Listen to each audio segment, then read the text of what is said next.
자, 여러분 TBS 문제 지금 어떻게 됐을까요? 새 정부가 들어섰고요. 윤석열 정권은 이제 몰락했는데 TBS의 상황은 많이 달라지고 있는지 긍정적인 방향으로 개선되고 있는지 점검해 보도록 하겠습니다.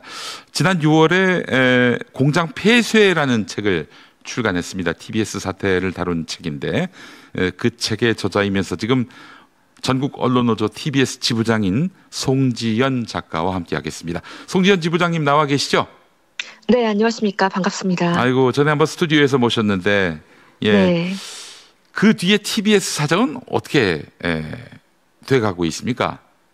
저희가 2022년 11월 15일에 네. 그 서울시가 지원 조례를 폐지하면서 서울시의회가 지원 조례를 폐지했고 1년 6개월의 유예 기간을 거쳐서 작년 6월 1일부로 출연금이 완전히 끊겼거든요. 아, 그러니까 이제 그 TBS의 운영 자금의 한 70%를 서울시가 그동안 쭉 지원해 왔는데 그 작년 6월부터는 완전히 지원이 끊겨가지고 거의 뭐 수입 없이 지금 방송이 1년 넘게 이어져 오고 있다 이 말씀인 거죠? 맞습니다. 지난해 8월이 마지막 월급이었고요. 아하. 지금까지 일체의 월급을 받지 못하고 있습니다. 아이고 이런. 아니 그래서 지금 직원들은 어떻게 생계를 꾸리고 있는지 너무 또 궁금해요.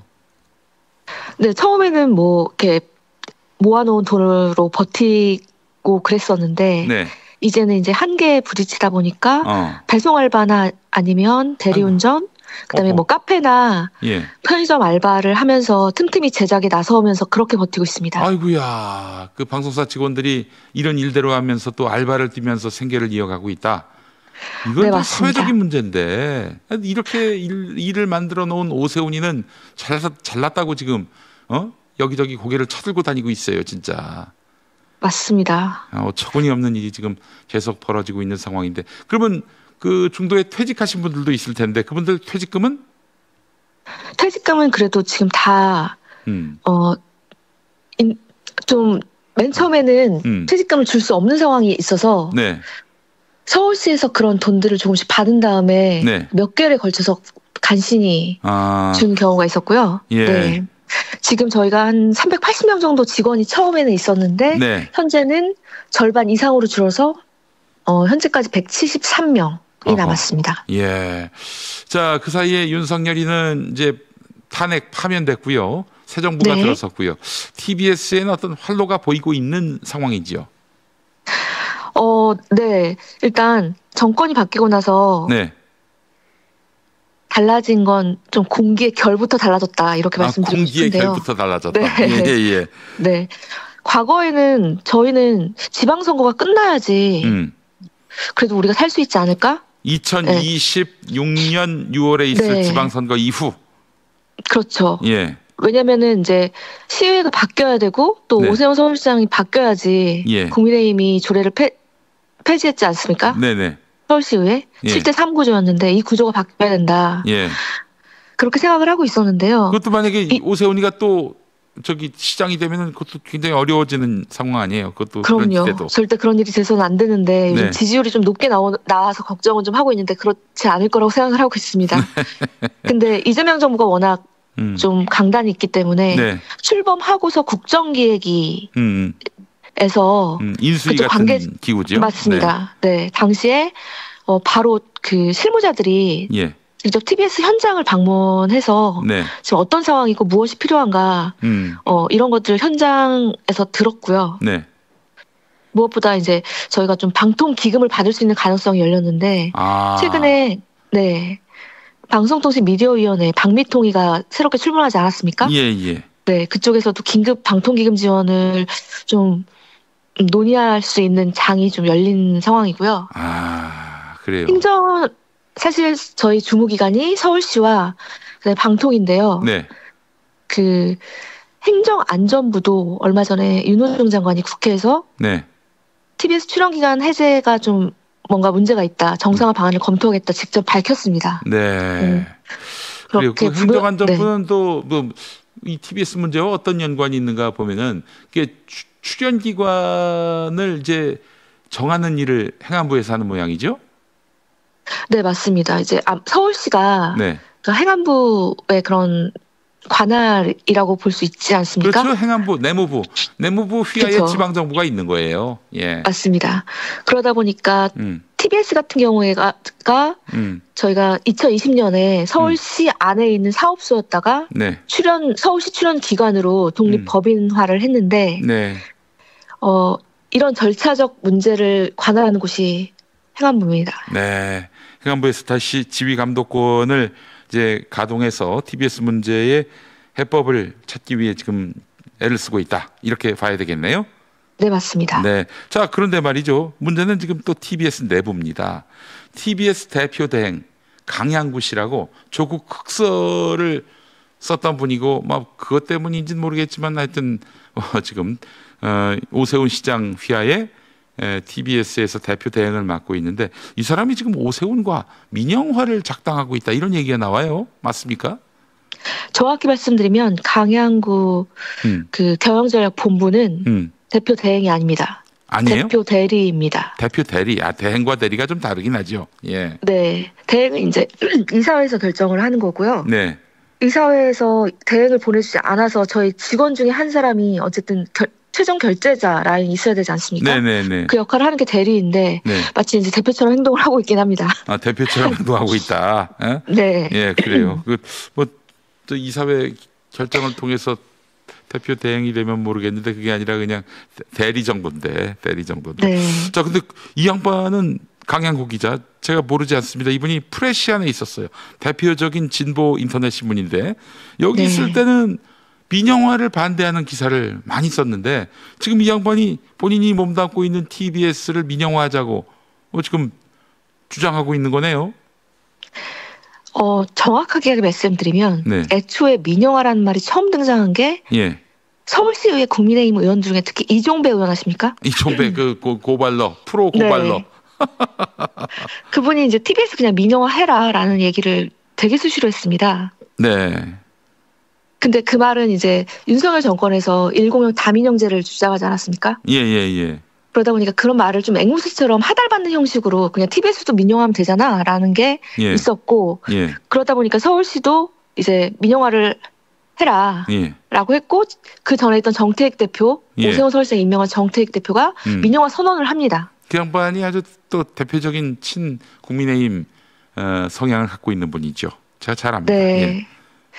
근데 이제 처음에는 그런 말들이 이제 그냥 압박으로만 들렸는데 이게 저희가 점점 그러니까 돈이 끊기면서 실제적으로 민영화를 할 수 있는지를 보기 위해서 서울시가 돈 준으로 삼정 KPMG라는 회계법인을 통해 투자자 발굴 용역을 진행합니다. 근데 이 발굴 용역을 하기 직전에 정택 대표가 그만뒀고 그때 강양구가 경영전략본부장이 됩니다. 그래서 이 용역을 수행을 한 사람이 이제 실질적으로 강양구 대리인 거죠. 근데 이 결과는 솔직히 말해서 불가능하다였습니다. 불가능하다. TBS 민영화는 불가능하다 이런 결론이 나왔다는 얘기죠? 그렇죠. 예. 사실 구조적으로 민영화 불가능하다는 것이 나왔는데 대표들이 강양구 씨는 여기서 멈추지 않습니다. 이 보고서를 그냥 무시하고 우회 민영화를 추진합니다. 뭐냐면 특정 기업한테 200억을 받아서 이사회를 재편하고 방송의 의사결정권을 민간 중심으로 옮기려고 한 건데요. 이게 표면적으로는 후원인데 꼼수죠. 네, 정확하게 꼼수입니다. 그래서 이런 방향으로 가기 시작합니다. 근데 이게 단순히 돈 문제가 아니라 여기에 서울시와 용산 라인이 묵인을 하고 방조한 정황도 얼마 전에 이제 국감에서 있었는데요. 그래요. 한민수 의원이 그걸 드러냈습니다. 네. 그런데 가장 또 큰 문제는 이분의 좀 성향과도 좀 관련이 있는데 강양구 대리의 성향. 그건 좀 이따 말씀드리겠습니다. 알겠습니다. 그 얘기해 주세요. 그 강양구 대리의 성향이 뭐가 문제입니까? 그분은 이제 처음에는 선의로 시작했을 수도 있는데요. 사실 내가 이 문제를 좀 풀 수 있다는 좀 자기 확신을 가진 분이에요. 그래서 내 방식으로 내가 풀어보겠다. 처음에는 이제 그게 돌파구를 찾겠다는 의지처럼 보였는데 어느 순간 그분이 그 생각에 지배를 당한 겁니다. 가스라이팅 됐구나 스스로에게. 그래서 모든 것을 그 특정 기업에 200억을 받는 쪽으로 네. 모든 게 갑니다. 예. 네. 그리고 여전히 그거를 놓지 않고 있고요. 그게 절대 불가능하거든요. 예. 근데도 그런 걸 포기하지 않고 있습니다. 200억을 줄 만한 기업이 있습니까? 그때 당시에 투자자 발굴 용역을 진행했을 때 네. 삼정회계법인 쪽에서 네. 관심 있다고 해온 기업들은 꽤 있었습니다. 근데 이제 조건이나 아니면 상황을 보고서 이거 안 되겠구나라고 이제 된 거죠. 네. 근데 그 중에서 관심 있던 기업은 부영. 그 다음에 SM그룹이라고 예, 있습니다. 이게 한 세 군데 기업인데 지금 제 생각이 안 나는데 그 중에서도 네. 부영 같은 경우에 좀 관심이 많았습니다. 건설사 부영. 예. 네. SM은 그 우리가 알고 있는 SM인가요? 아니요. 삼라건설 쪽. 예. 삼라. 예, 딴 네, SM이군요. 예. 네. SM 그 엔터테인먼트라면 좀 유관한 업종이기도 해서 네. 그는 어떻게 좀 조인이 되면 좋겠다 이 생각이 들었는데 그것도 아니고 알겠습니다. 네. 자, 참 어처구니가 없습니다, 진짜. 이런 무책임한 그런 대리가 또 있나 싶어요. 지금 안 될 걸 지금 모든 사람들이 다 그렇게 인정하고 현실 자각을 하고 있는데 혼자만 될 수 있다, 할 수 있다. 그래서 지금 내부에서는 강양구 대리 보고 그만둬라. 지금 이렇게 목소리를 모으고 있는 것 같아요. 맞습니까? 네, 맞습니다. 그러니까 그 자리에서 내려와라. 아까 아예 회사를 나가라는 건 아닙니다. 직원이기 때문에. 네. 그런데 지금 대표 대리 역할을 수행하는 것을 이제 그만둬라. 왜냐하면 민영화는 이제 잘못된 전략이라는 걸 알았어요. 네. 방송법이나 아니면 그런 걸 보면 절대 민영화가 될 수 없습니다. 예. 네, 그리고 정권도 바뀌었고 정적 지금 상황도 바뀐 상황에서 네. 여전히 그걸 주장하는 분이 TBS 얼굴이면 저희가 일을 하는데 저희가 앞으로 정상화되는데 굉장히 큰 문제가 그럼요. 되지 않습니까? 예. 네. 그래서 이제 공영방송으로 복원을 원하는 분들에게 넘겨달라라는 얘기를 하고 자리를 내려오라고 하려고 있는데 버티고 강 대리가 있습니다. 뭐라고 그래요? 직원들이 원하면 내려오겠다고 했는데 그 말은 계속 지켜지지 않아요. 말로만 하고 있습니다. 예, 한번 노동자들이 모여가지고 투표로 네. 불신임 하시고 그렇게 해서 네. 물러나라고 해줘야 될 것 같아요. 그런 명분을 만들어줘야 그 사람도 내려올 수 있지 않을까. 안 내려오면 뭐 더 말할 나위가 없는 거고요. 자, 지금 국민의힘은 말이죠. 김어준이 네. 복귀할까봐 좀 전전긍긍하고 있는 것 같습니다. 김어준 총수가 돌아온다 안 돌아온다 이런 얘기도 안 했는데 네. 참 이 사람들 웃기는 사람들이에요. 맞아요. 그 부분 어떻게 보십니까? 그러니까 김어준 공장장이 마지막 방송에서 3년 반 뒤에 돌아오겠다는 말을 했습니다. 그런 말을 했어요? 네. 3년 반 뒤. 그러면 네. 거의 얼추 시간이 다 됐네요? 그러니까 지방선거 때 보자라는 어떤 권력에 대한 어떤 경고? 3년 네. 반이 이제 지방선거를 말하는구나. 예. 그렇죠. 그러니까 이제 권력에 대한 경고 아니면 예. 뭐 시민들에게 보내는 위로 뭐 이런 차원으로 그냥 한 말이었을 수 있는데 네. 그 말을 권력이 절대 위협으로 그거를 굉장한 위협으로 받아들인 겁니다. 그래요? 그리고 지금까지도 그 불안에서 벗어나지 못하고 있는데요. 네. 저는 이렇게 그 발언 이후에 서울시의회 시정질의에서 국민의힘 의원들이 매일 저희한테 물었습니다. 김어준이 3년 반 뒤에 돌아오겠다는데 돌아오기 어떻게 안 할 거냐. 아니 네. 지원이라도 해주고 그런 말을 해야지. 지원 다 끊어버리고 그 이야기가 목구멍 밖으로 나옵니까? 나 참 웃기는 인간들이네 진짜. 근데 분명히 말하자면 김어준 공장장은 현재 유튜브 채널 겸유공을 통해서 독립적으로 활동하고 있지 않습니까? 그렇죠. 그리고 TBS 역시 그의 복귀를 전제로 어떤 계획도 세우지 않았어요. 예. 근데도 불구하고 국민의힘이 여전히 김어준이 돌아올 거라는 프레임을 반복하고 있는데요. 제가 왜 그럴까 생각했는데 두려움도 물론 있을 수도 있어요. 근데 네. 이유는 그래야 TBS를 공격할 명분이 계속 생기기 때문입니다. 그리고 자기들이 그러니까 자기들이 이제 지원 끄는 네. 것을 합리화하기 그렇죠. 위해서. 네. 그래서 윤호중 행정안보 장관이 출연기간 네. 해제 위법성 검토하고 네. 정상화시키는 방향을 모색하겠다고 했을 때 네.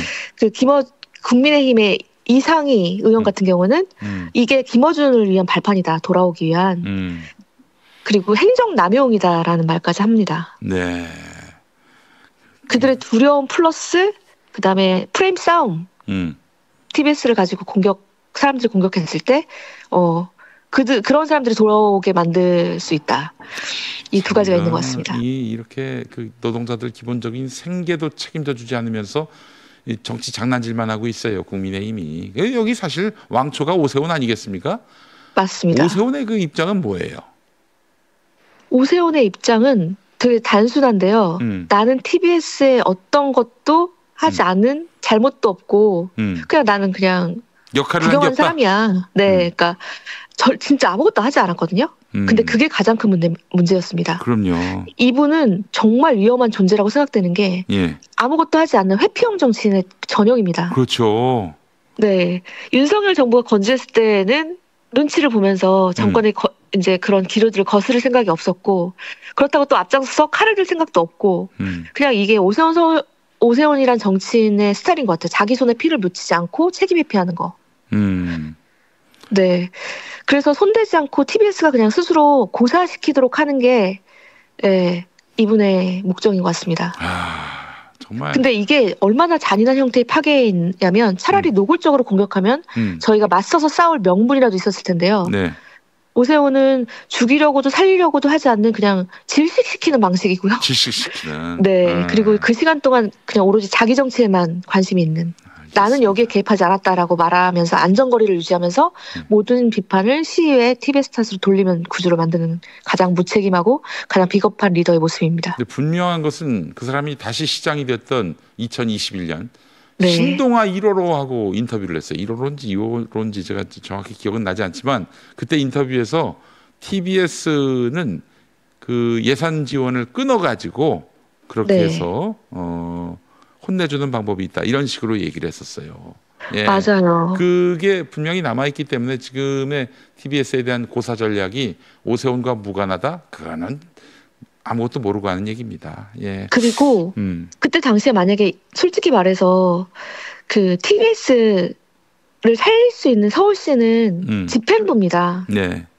그때 시의회 결정이 만약에 문제가 있었다면 제2 요구권을 행사할 수 있습니다. 네. 근데 그걸 행사하지 않았어요. 그렇죠. 그리고 오세훈이. 네. 그리고 서울시 공문에 시의회 공문에 2022년 11월 15일자에 이 폐지 조례안이 가결됐을 때 폐지 취지에 적극 찬성한다라는 문장으로 공문을 보냅니다. 그렇지. 네, 그런 건 보면 당연히 동조한 건데. 하여튼 참 너무 어려운 시대를 살고 있습니다. 이런 무책임한 정치로 인해서. 사실 거슬러 올라가면 민주당도 잘한 게 없습니다. TBS에 대해서 상업 광고할 수 있게 길을 열어줬다면 이 지경이 됐겠습니까? 그때 상업 광고 못하게 막은 정당이 민주당입니다. 민주당도 분명히 이 책임의 한 몫을 담당하고 있다는 점 잊지 말아야 합니다. 자, 그 송지연 지부장님 마지막으로 우리 국민들 시청자들께 TBS에 종사하는 입장에서 부탁의 말씀을 하실 게 있다면 좀 해주시면 좋겠습니다. 저는 한 진행자가 돌아올까봐 그 사소한 두려움이 한 방송사를 무너뜨린 권력이 정말 이런 치졸한 권력이 있을까라는 생각이 듭니다. 그 35년 동안 시민 곁을 지켜온 TBS가 사라지는 거는 단순한 방송사 하나의 문제가 아니라 민주주의의 수치라고 생각을 합니다. 이걸로 없어진다고 하는 거는 저 대한민국 역사에 남지 않아야 될 일이라고 생각을 합니다. 그래서 이게 TBS가 방송사의 문제, 단순한 TBS 구성원들의 뭐 임금 체불을 해결할 수 있는 문제가 아니라 민주주의의 근간을 정말 이런 사태로 TBS가 무너진다면 민주주의의 근간을 해치는 정말 중대한 일이다. 저 같은 경우에도 이 안에 제가 있는 게 너무 끔찍합니다. 그래서 끝까지 지킬 거고요. 시민 여러분들도 방송사 하나, TBS가 뭔가 보복을 당하는 그런 단순한 문제라고 생각을 하지 마시고 있으면 절대 안 되는 역사에 남기지 않는 문제여야 된다고 생각을 해주시면 정말 감사하겠습니다. 네, 우리 송지연 지부장님의 진심을 담은 책, 이 공장 폐쇄도 여러분 많이 읽어주시고 이 수도권 유일의 공영방송 TBS가 다시 회복될 수 있도록 뜻을 모아주시면 좋겠어요. 자, 지부장님 오늘 아침에 인터뷰 감사합니다. 네, 기회 주셔서 감사합니다. 네, 고맙습니다. 네, 언론노조 TBS 지부장인 송지연 작가님과 말씀 나눠봤습니다.